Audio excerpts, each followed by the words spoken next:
1947 हो या 1971, किस प्रकार की मजहबी कट्टरता ने हिंदुओं और सिखों के सपनों को चकनाचूर करने का काम किया था, किस रूप में किया था।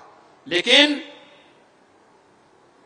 अब कोई आप पे अत्याचार नहीं कर सकता, ये हम तो गारंटी दे सकते हैं। अब कोई तुष्टीकरण के नाम पर आपको बहका नहीं सकता है, और अब कोई आपके मोहल्ले का नाम गुलामी के प्रतीकों के आधार पर भी नहीं रख सकता है, अब नहीं रख सकता है। अब आपकी पहचान को कोई समाप्त नहीं कर सकता है।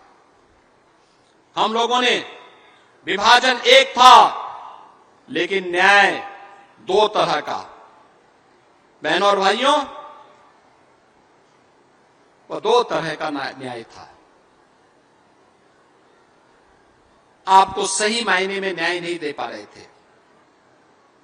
क्या हुआ? पाकिस्तान बना, हिंदुओं का नरसंहार हुआ, सिखों का नरसंहार हुआ। बांग्लादेश बना, फिर हिंदुओं का नरसंहार हुआ। लगातार आप देख रहे हैं, न कांग्रेस बोलती है, न समाजवादी पार्टी बोलती है, न टीएमसी बोलती है, इन सब के मुंह सिले हुए हैं, क्योंकि मरने वाला हिंदू, सिख, बौद्ध और जैनी है। 1947 हो या 1971, किस प्रकार की मजहबी कट्टरता ने हिंदुओं और सिखों के सपनों को चकनाचूर करने का काम किया था, किस रूप में किया था। लेकिन अब कोई आप पे अत्याचार नहीं कर सकता, ये हम तो गारंटी दे सकते हैं।